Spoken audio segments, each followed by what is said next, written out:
देखिए, मीडिया की आवश्यकता हमें है, कितनी है इससे आप अंदाज लगा सकते हैं कि सरकार मीडिया से ही बन रही है और बिगड़ रही है। हमें उतनी ही आवश्यकता है, उससे अधिक आवश्यकता है। संख्या हमारी 46 करोड़ नहीं है, 51 करोड़ है। कुल मिला के हमारी संख्या इस देश में 51 करोड़ है वर्कफोर्स की, जो संगठित असंगठित मजदूरों को मिलाकर है। इसमें से असंगठित मजदूर बहुत ज़्यादा है, संगठित तो कम है। यस, ज़्यादा है।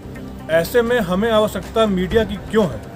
हम सब यहाँ पे करीब करीब सभी ट्रेड यूनियंस के टॉप लीडर्स या डिविजनल लीडर्स हैं। अगर मैं आपको बात करूँ 2019-20 में जो श्रम कानून आए, 4 कोड आए, चारों में मैं पार्लियामेंट के स्टैंडिंग कमेटी में था। चारों कोड में क्या कमियां हैं, आप सब इस चीज़ को स्वीकार करेंगे। हमारे डाउनलाइन सबसे नीचे का वर्कर उसको नहीं जानता है आज भी। अगर उससे पूछा जाए वो नहीं बता पाएगा कि एग्जैक्टली एक एक कोड में क्या क्या कमियां थी। हमारे रेलवे की बात है, ऐसे कई वर्कर जो चारों कोड का नाम भी नहीं जानते। ये स्थिति है वर्कर्स की जागरूकता की, और कारण उसका यह है कि जैसे संदीप जी पहले कह रहे थे, हमारे को इन्फॉर्मेशन देने के लिए ऐसा कोई माध्यम ही नहीं है जो हमारे बारे में हमें इन्फॉर्मेशन दे। ऐसे कई सोर्सेस हैं, जरूरी नहीं है कि वर्कर्स यूनिटी, ऐसे कई मीडिया चैनल्स हैं, लेकिन वो सब फोकस में नहीं है। कहीं ना कहीं वो साइड लाइन पे है, कहीं ना कहीं वो बायस्ड है।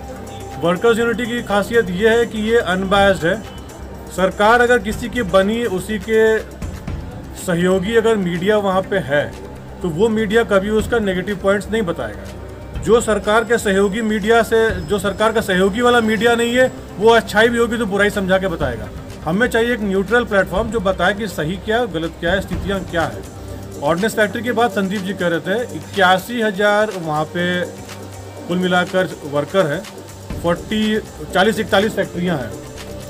इनको क्या किया है, 7 जोनों में डिवाइड कर दिया गया है। अब किसी जोन में 2 फैक्ट्री आई, कहीं 3 आई, कहीं 4 आई। सेंट्रल उनका बोर्ड भंग हो चुका है। वहाँ की यूनियनें आज की तारीख में भी ये तय नहीं कर पा रही हैं कि हम अपना डिस्प्यूट लेके कहाँ जाएं। सेंट्रल बोर्ड भंग हो चुका है, डिविजनल बोर्ड बना नहीं है, हम कहाँ जाएं। और ये बात वहाँ के लोग ये भंग होने के पहले जानते थे कि ऐसा ऐसा होगा, लेकिन वर्कर्स के पास टोटल जागरूकता नहीं होने के कारण ये बात दबी रह गई। जब वो अलग अलग जोन बन गए, अब वर्कर चाह के भी कुछ नहीं कर पा रहा है, क्योंकि ये पैंडेमिक वगैरह का समय आ गया है, तो अब वो कुछ हो ही नहीं पा रहा है। वैसे ही रेलवे का देखिए, पिछला चुनाव, पहला चुनाव 7 में हुआ मान्यता का, दूसरा चुनाव 13 में हुआ, 13 के बाद 19 में होना था, आज तक नहीं हुआ। वर्कर को पता है, वर्कर कुछ नहीं कर सकता है, पैंडेमिक आ गया, वो काम चल रहा है, लेकिन चुनाव नहीं होंगे, मान्यता नहीं रहेगी, तो हम अपनी बात को सही जगह से, सही तरीके से प्लेटफॉर्म पर नहीं रख पाएंगे। बात अब समय आ गई है, एक मैं शब्द आज मैं क्वाइन करता हूँ, एक शब्द डिजिटल यूनियनाइजेशन का। ये एक समय अब आ गया है, क्योंकि क्रोनिक कैपिटलिज्म में हम लोग पहुँच गए हैं। सरकार कोई भी हो, निजीकरण उसका उद्देश्य होगा, ये अब मान के चलिए, ये होना है। तो इस कैपिटलिज्म के समय में अगर हम डिजिटल यूनियनाइजेशन की तरफ नहीं बढ़ेंगे, हमारा यूनियन करने का तरीका अगर डिजिटलाइज नहीं हो गया, तो हम बहुत पीछे रह जाएंगे। वो डिजिटलाइज तभी होगा जब हम डिजिटल मीडिया को पकड़ेंगे। हमारे साथ कोई एक ऐसा मीडिया हो जो हमें हर तरह से जागरूक करे, हमें नियमों के बारे में बताए, और ये बताए बरेली में रह के कि त्रिवेंद्रम में क्या हो रहा है, वहाँ के वर्कर्स के साथ क्या हो रहा है और क्या गलत हो रहा है, उनको पता लगे कि यहाँ क्या हो रहा है। जब तक ये जागरूकता चौतरफा नहीं होगा, तब तक हम जो आप बात कर रहे थे इकट्ठा होने की 51 करोड़ लोगों की, वो नहीं हो पाएगा। क्योंकि हमें ये जानना पड़ेगा कि जो आज आपकी समस्या है, कल हमारी समस्या होगी। हम आपकी समस्या को देखते रहेंगे, ठीक है, इनकी समस्या है, वो जूझ रहे हैं, ऐसे करते हुए कल हमारे ऊपर आएगा। जैसे देश गुलाम हुआ, वैसे हम भी उसी तरफ आगे बढ़ रहे हैं। एक अगर सेक्टर की समस्या है, अगर बैंक की समस्या है, ऑर्डिनेंस फैक्ट्री की समस्या है, रेलवे की समस्या है, ये समस्या सबकी है। एज ए वर्कर सबकी है, कल सबके ऊपर ये पड़ेगा। सबसे बड़ी बात मैंने देखा है अभी पिछले 4-5 साल में, एम्प्लॉई अगर सरकारी है तो वो काम नहीं कर रहा है, इस पे बहुत फोकस हो रहा है। एम्प्लॉय काम नहीं कर रहा है, बैंकें ऐसे ही चल रही हैं, ट्रेनें कम से कम संसाधन में ऐसे ही चल रही हैं, एक्सीडेंट फ्री। सारा सेटअप गवर्नमेंट का ऐसे ही चल रहा है, क्योंकि वर्कर काम नहीं कर रहा है, अपने आप चल रहा है। ये मीडिया, कहीं ना कहीं मीडिया के द्वारा सरकार लोगों को बताना चाह रही है।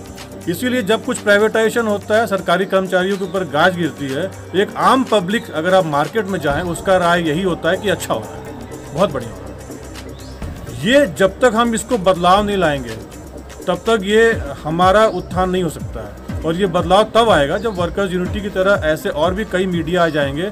वर्कर्स यूनिटी अपने आप में एक वेल सेटअप ऑर्गेनाइजेशन बन जाएगा, मीडिया बन जाएगा, जहाँ पे इसकी आवाज़ एक एक दुकान, एक एक घर पे जाएगी। तब लोग समझेंगे वाकई में स्थिति क्या है और हमें क्या बताया जा रहा था। वाकई में हमें गवर्नमेंट सेक्टर चाहिए, सब कुछ बेच देने पे देश तरक्की नहीं करेगा। इन शॉर्ट, मैं आज जो ये ऑफिस खुला है उसके लिए मैं मुबारकबाद दूंगा वर्कर्स यूनिटी की पूरी टीम को, संदीप जी को भी। इनसे हमारा पुराना नाता है, आशीष जी से पुराना नाता है। आशीष जी तो खैर हमारे एज ए मेंटर ही है, हम लोग कहीं फंसते हैं, इन्हीं से बात करते हैं, डिस्कस करते हैं। तो मैं आप सबको मुबारकबाद दूंगा। जो हमसे रेलवे की यूनियन से जो सहयोग होगा, जैसे होगा, हम सब करने को तैयार हैं, मैन पावर से लेकर हर तरीके से। मैं चाहूँगा कि आपकी वर्कर्स यूनिटी चैनल बहुत जल्द एक नेशनल चैनल बन जाए, आपका टीवी चैनल बन जाए। मैं ये चाहूँगा इसलिए क्योंकि मेरा व्यक्तिगत स्वार्थ है, हमारी बातें और वर्कर्स की बातें राष्ट्रीय टीवी पे सबको मालूम पड़े कि ग्राउंड लेवल पे सच्चाई क्या है, जिससे कि सरकार कोई भी हो उसका असली चेहरा सबके सामने आए। धन्यवाद।